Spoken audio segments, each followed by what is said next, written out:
If Oregon's making the playoff, these three newcomers have to be great.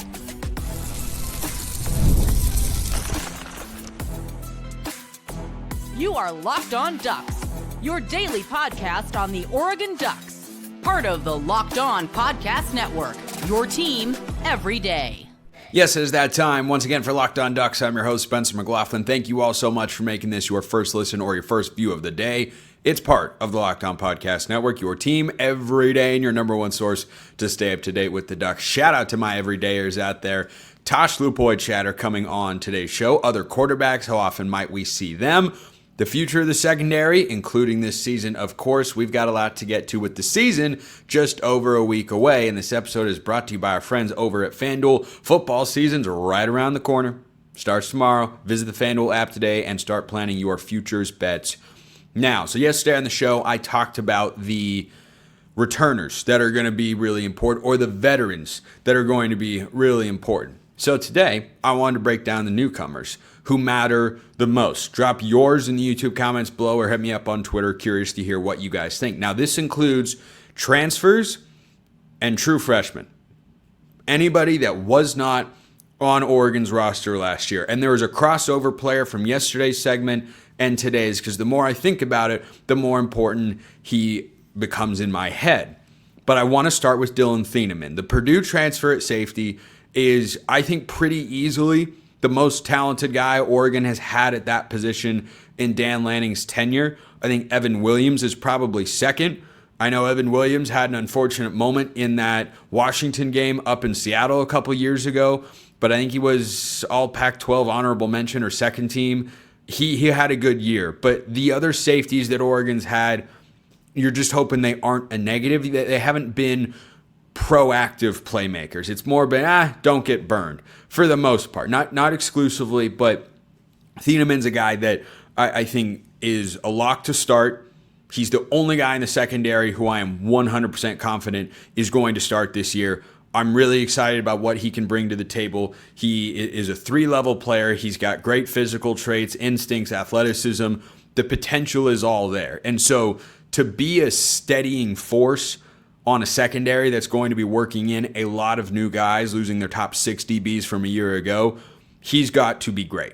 He can't just be, he's okay, he's fine, or else you're left in the same kind of spot you were last year where it feels like you've got a real weakness. So Thieneman is number one on that list for me. Number two, the guy I mentioned yesterday, Isaiah World. So when you talk about Dante Moore for this upcoming season, he's got all the weapons he needs. He's got an offensive coordinator and quarterbacks coach in Will Stein, who might be his last season with the Ducks, as I talked about yesterday, but I think he is really good. The stats bear that out. He's got everything he needs, but he's got to be protected. Because you can't bring a guy into a new situation hoping to give him a fresh start and give him shades of the horrors of UCLA football past. That was the worst thing he had to deal with at UCLA, and that was a bad offensive line.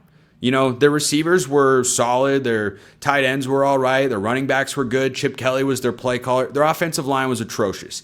It sped up his internal clock. As a true freshman, that was a difficult situation to be in.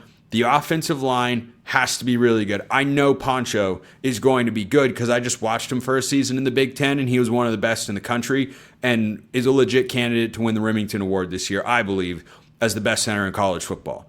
World, coming up from Nevada, has got the experience, but he is new to Oregon. He's going to be new to the Big Ten. He's got to be great. And he's one of the biggest guys. He might be the biggest guy on the team since Shaq McCroy transferred to Arkansas. So Isaiah World's importance. You know, I was talking about this with a bunch of my Locked On Ducks insiders yesterday, and I asked, about the veterans that are important. And initially, the response I got were, well, Bryce Betcher's the most important one. He's got to be the leader, the captain of the defense, new Jeffrey Bassa.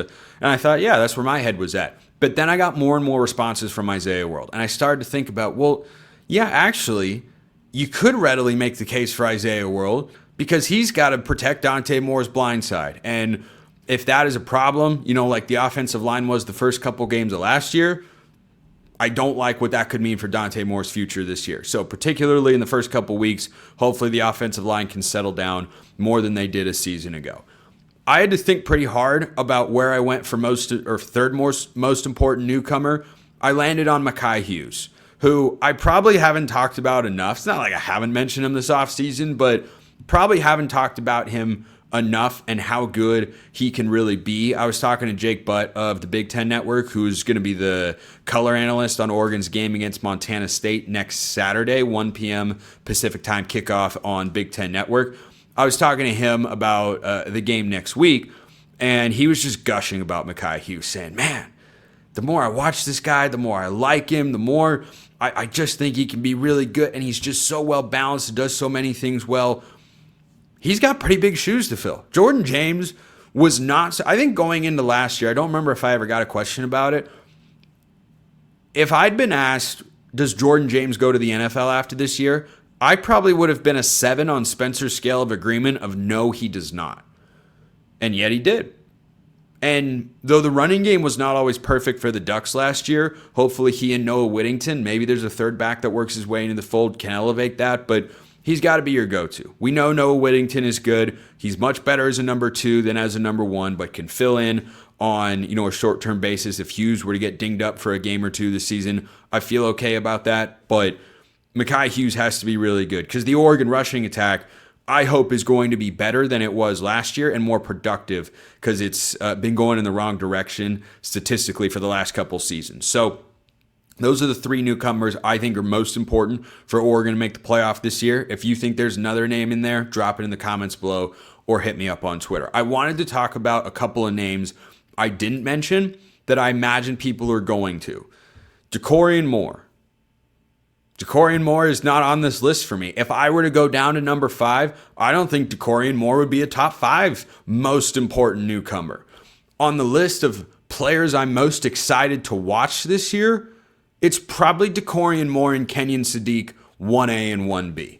Those 2 guys offensively can just do things that potentially, hypothetically, we haven't seen it over the course of an entire season, but their production can be unlike anybody we have seen at the position before, literally in the history of Oregon football. Sadiq could have an Oregon tight end receiving record. Decorian Moore could have a 3-year receiving run unlike anything we've seen before because Troy Franklin was sparingly used in his true freshman season because you had Mario Cristobal and company at the helm, and he was a true freshman. He was pretty skinny coming out of high school. But then for 2 years, he popped off big time to nobody's surprise. So I think that for Decorian Moore, I'm excited to watch him, but do I think he's one of Oregon's more important newcomers? I don't.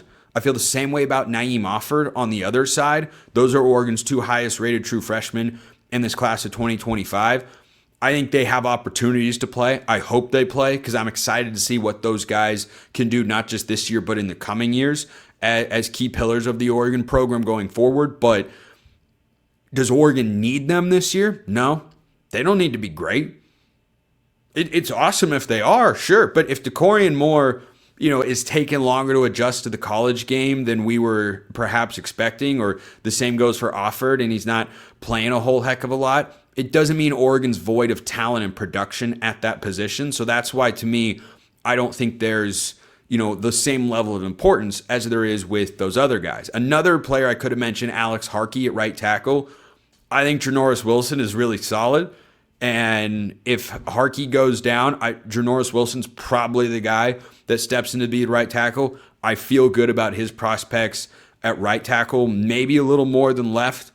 And, left is just a more important position than right tackle, so that's why I differentiated those 2 guys. But any of those offensive linemen are important, but on the interior, you got veterans like Dave Yulee and Kavika Rogers, who I know can fill in and be solid if the guy is, out for a little bit of time. And I think that lowers the importance. Not that those guys don't matter, but most important, I go Dillon Thieneman, Isaiah World, Makai Hughes. Those are the guys that I think for the new faces that are going to be on the field playing in the Oregon jersey in a real game for the first time next Saturday, those are the guys that matter most. Let me know what you think in the comments below. Hit me up on Twitter, all of that good stuff. I have more faith in Tosh Lupoi than all of you. That doesn't mean that faith is unlimited. First, this episode brought to you by FanDuel. August 26th is officially FanDuel Futures Day, a brand new holiday for football fans who live for bold predictions and preseason hunches. For just 24 hours, FanDuel's giving you deals on NFL season predictions, so whether you're calling your MVP, eyeing a long shot division winner, or ready to crown your Super Bowl champ before week one, this is your moment. This is your opportunity. And you can do it for college football too, because everything Oregon related is going to be over there at FanDuel this season. You can bet the Washington game if you want. Oregon's minus 11.5. If you think they're going to blow them out and there's value because eventually it'll be Oregon minus 15.5, hey, go for it. Or if you want to hedge your happiness, hey, Oregon plus 11.5. I won't hold it against you. There are all sorts of options, college football, NFL, and beyond, so go check them out. Visit the FanDuel app today and start planning your futures bets now, because Futures Day is one day and one day only. FanDuel, play your game. I love a good second segment sip. Why? Because it allows me to give you the best show I can. Thank you all for being here. Appreciate the everydayers, as always. So, let's talk about Oregon's defensive coordinator, because he's going to be back on the field next week. It's really exciting, as I taped this show 9 days away, as you're listening, 8 or maybe even 7 days away from a brand new Oregon football game. Cannot wait. Kenyon Varner 3027. I presume you're not the actual guy. That'd be cool. Spencer, question for you. The other day you posted on X, formerly known as Twitter, how much faith do us Duck fans have in Tosh Lupoi? And then you posted how much faith do we have in Will Stein? While looking at the comments on both posts, it's fair to assess that Duck fans aren't too hyped on Tosh. What's your overall comment on that? And do you believe Tosh will step up in big games this year? Do you think Dan will replace him if he does a bad job? So, interestingly enough, this thought just occurred to me. Tosh Lupoi is a victim of the same reality that preseason rankings provide in college football. When he came over to be Oregon's defensive coordinator in 2022, he hadn't been a defensive coordinator in a while. He had mostly, I think, defensive line jobs in the NFL. And when he was last to DC at Alabama, he was relieved of play calling duties by Nick Saban as the season progressed. Now, I believe that Alabama team went on to make the national championship game. They gave a bunch of points to Clemson, and then Tosh Lupoi left Alabama. Pretty sure that was the career timeline there. Something like that. So when he came to Oregon, I pointed that out. Plenty of other people pointed that out. It's readily available information that you can go and find. So I think what has happened to an extent is when you have that preconceived notion, Tosh Lupoi is not a good defensive play caller because Nick Saban, took the duties away from him while in Tuscaloosa, and he hasn't been at DC for a while. I think you're more inclined to react negatively when certain performances are not good. Now, I'm not in the camp that some Duck fans are, which is Tosh is going to have to go. He's not the long-term option. He's not good enough for this, that, and the other thing. I see the concern. I see the possibility of that happening. I have a little bit more faith in him than some of you out there, not all. And that's rooted in the fact that I've watched Oregon's defense get better and make fewer mistakes and do several things better in addition to the strong recruiting, which has been there the whole time, year after year after year. Oregon's points per game average has gone down each year. Oregon has had better overall defensive performances each successive year. I was disappointed by 2022. I said it at the time. I stand by that. I thought Lupoi and Lanning should have been able to come in and make that defense that was certainly not nearly as talented as the one that was on the field last year, or that even, frankly, will take the field this year for the Ducks. Schematically, they should have been better. No doubt about it. I think that is a completely fair criticism.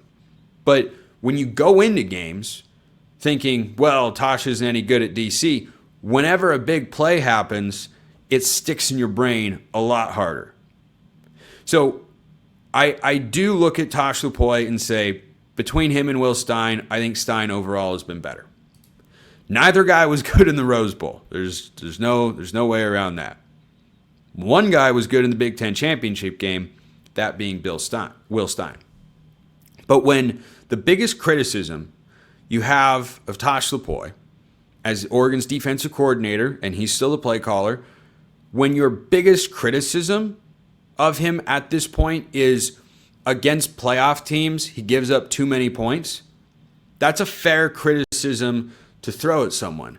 But that's also, I think, led to a lot of overlooking of the good things he has done with the defense and how much it has improved. And therefore, you have to conclude how much he has improved as a DC.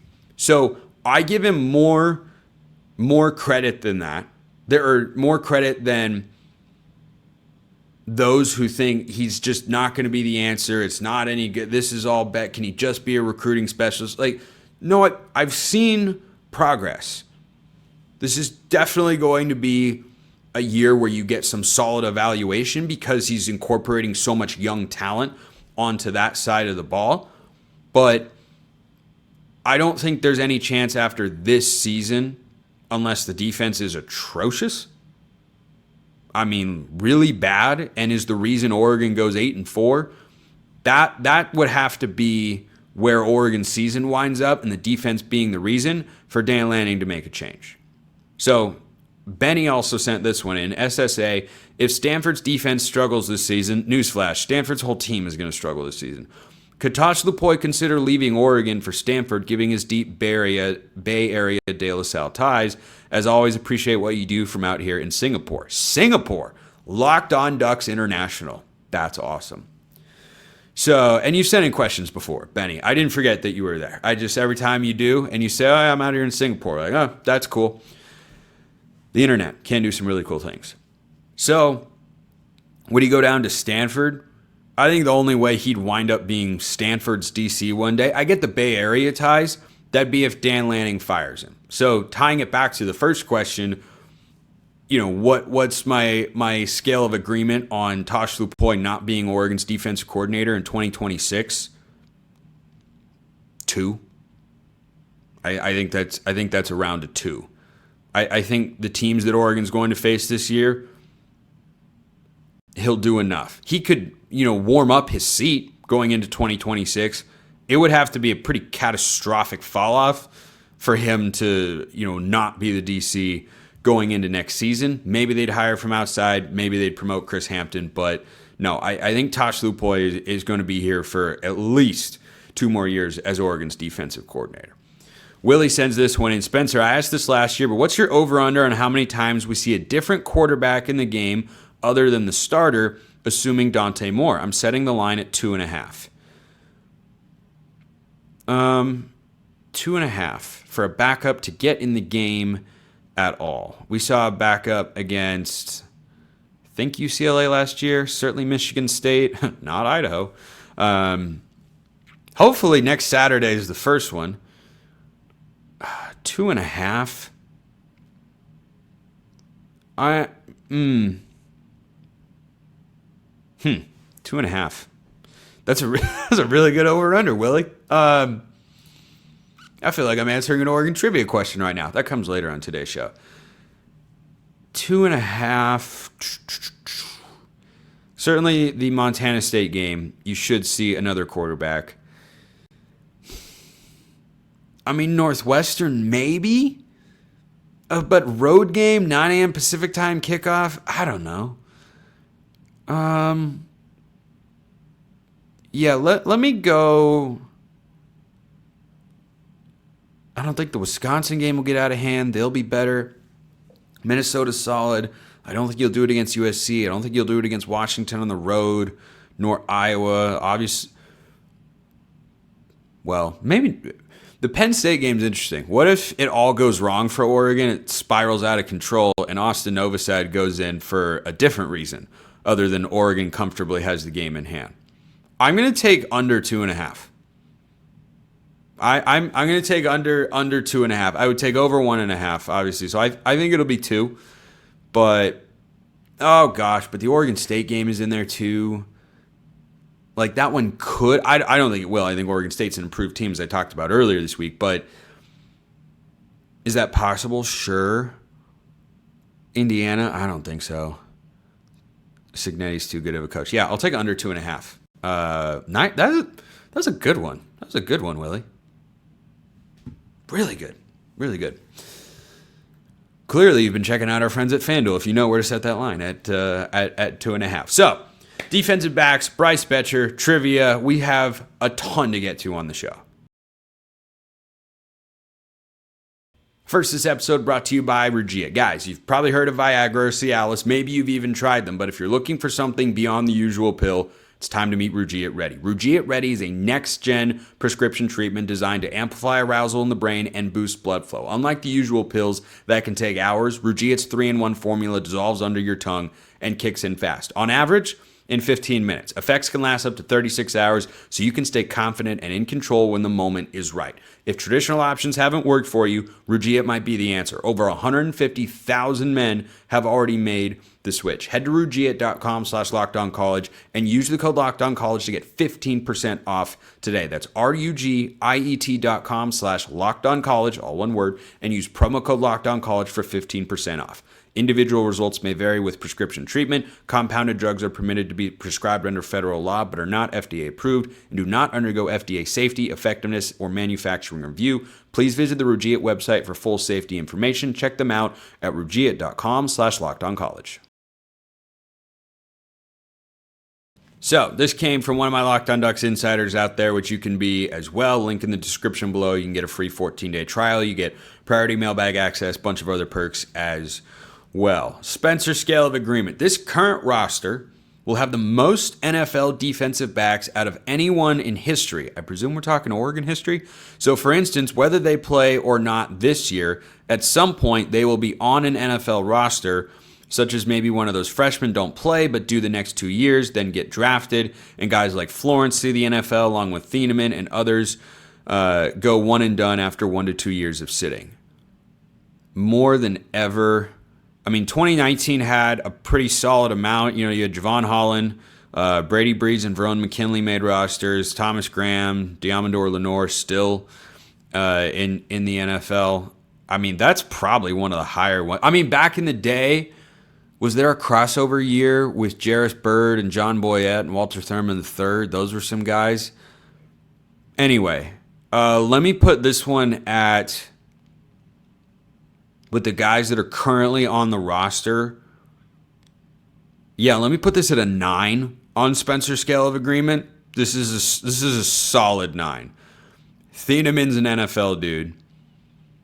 Between Iffy and Iffy Obadegwa, that is, Brandon Finney, Jaleel Florence, heck, Kingston Lopa maybe is an interesting physical guy. Trey McNutt when he gets back from injury. Naeem Offord. It's an incredibly talented group. Dakota Fields, Dorian Brew. Like, all these guys are highly rated blue chip dudes. So, I mean, the number, just off the top of my head, would probably have to be like, if you count, you know, guys that just make an NFL roster at all, I bet you it's like 6 or 7, probably. So can this group get higher than that? Yes. Yes, 100%. I do believe, though, Roman Tomashoff, Locked On Huskies. I like him. Good guy. He doesn't believe in Dan Lanning's ability to recruit, but I do. Throwing Roman under the bus here on a Thursday night at 11:24 my time. That's one way to go about my job. Got this one. Spencer scale of agreement on Bryce Betcher being an 81 overall in EA College Football 26. Well, why don't we say that a 10 agreement would be, I think that's perfect, and 1 is it's terrible. 81... I mean, that's not horrible. I've played with him in the game. He's a good player. You watch him on Saturdays this fall, you see he's a good player. It might be a touch low. I don't think it's that low. You know, it's not like he has Devin Jackson speed or he's just a really, really smart, fundamentally sound, darn good football player. He's a good athlete. He's not Devin Jackson level of an athlete, so... and he's not the biggest guy out there. Like, he's not a physical freak, but he's a really good athlete, obviously. So, an 81 overall, I mean, it's a touch low, but not a lot. I'll go with a 4.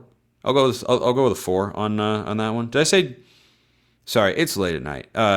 10 is, that's a perfect rating. So no, sorry. 7.5. That's a 7.5. I think that's about right, but maybe a little bit low.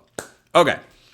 Let's wrap with trivia. My favorite segment, many of your favorite segments on the show. I'm getting trivia questions all over the place. I love it. Reminder that I will do it for every show next week leading up to the season. Once the season's underway, aside from bye weeks, I will probably just do Tuesday trivia. Probably. That's probably the plan. There are other things to discuss. But when we don't have football, hey, I'm so here for it. And you guys clearly are too. So Doug's yesterday, I hadn't even heard this name, so I don't feel bad about missing it after my generationally great poll on the 49ers the day before. Yesterday's was, what former Oregon Ducks son was drafted in the NFL as Mr. Irrelevant? Hint, he was a Medford Black Tornado and played for the Ducks in the late 70s and early 80s. My guess was Wilcox. That is incorrect. The answer is Andy Vibora, a linebacker who played in the late 70s and early 80s. His son David played at Idaho and was indeed Mr. Irrelevant. So if you knew that one, kudos, because man, that's a deep pull. But you know what? I'm trying to deepen my Oregon knowledge as best I can. I've got 2 trivia questions to wrap today's show because I've been getting so many. I'm here for it. I won't do this super often, but they're starting to stack up, and I wanted to make sure I get them all in before next week. But keep them coming. I'll make it work. Prof. Semi-Am Bowler. I assume that's short for professional semi-amateur bowler. Nice. How many Ducks have been drafted in the first round total? How many in the top 5? How many number 1 overall picks? Okay. That's tough. How many in the top 5? Herbert was taken 5th by the Chargers. Defoe and Armstead were not taken in the top 5. Thibodeau was. Mariota was. Joey Harrington was. I think Joey Harrington was 3rd. I don't think he was the number 1 overall pick. I think he was 3rd. I hope my age is not showing through there, or I'm going to get 20 direct messages from you guys. Maybe even more. Ridiculing me for that. Gosh, oof, boy. I don't even like that I said that out loud now. I hate that I have to discuss this. What if I got that wrong? Okay, anyway. So, how many number 1 overall picks? So, if that was 3 right there. Oh, Deion Jordan went, so that's 4 in the top 5. He went number 3 to the Dolphins. Back in the day, I'm going to go with 1 number 1 overall pick, even though I can't think of one. There hasn't been. Mariota was taken number 2. He was behind Jameis Winston. So I'll go 1 number 1 overall pick. If I can think of 4, I'll go 7 in the top 5. How many Ducks have been drafted in the first round total? Man, that's asking. That's a lot. First round total? I mean, they had 2 this past year. I've had 2 for a while. 35. I'll go with Bob Barker. I'll go with 35. 35, Bob. Okay. Last one. There are 2 players who are tied for the longest tenured Duck on this team. Who are they? Hint. One is kind of obvious. The other will take some thought and knowledge of the roster. Good thing I have the ability to do both of those things. Okay. The longest tenured Duck. Noah Whittington's got to be the obvious one. He's going into year 4. No. Well, I don't know if he sent me a great question here, because Noah Whittington and Devin Jackson and Justice Lowe and Kyler Casper are all, I must be thinking of the wrong guys. Those were all 2022 players that came over or were part of that 2022 cycle and stayed, or came over with Dan Lanning and that original staff. One is kind of obvious. The other will take some thought and knowledge of the roster. Kind of obvious. Who is the kind of obvious? So, is the running back, the walk-on Hassan Ritter, still on the roster? I got to put that. I have to put his name in there. I think he's still on the roster. I think. Can't remember if he walked last year on senior day. But so you got to think about the longest tenured Duck? Gary Bryant came over 2023, so no. Longest tenured Duck. One is kind of obvious. Who's the obvious one? Oh. Betcher's got to be one. Okay, yeah. Let me go with Bryce Betcher. And I think his first name's Kealana or something like that. I'm forgetting it. I'll go with Bryce Betcher and Hassan Ritter, the running back. I'm trying to think if there'd be any like long tenured offensive line guys on this Oregon team. How long has Brock Thomas, the walk-on quarterback, been there? No, I think Brock's a little bit newer. So yeah, because Bryce might have preceded technically, but was playing baseball the 2022 season. Hassan Ritter could have redshirted and just be a fifth-year guy. Yeah, I will go with Bryce Betcher and Hassan Ritter, the running back. Those are my official selections. Send me the answer. Reminder, when you send me trivia questions, have the answers ready, have the answers prepared, have the answers accurate. Ready and prepared are the same thing. I have them standing by and make sure that they are correct. Appreciate everyone listening. I will see you next time. Until then, hope you all have a wonderful rest of your day, and go Ducks.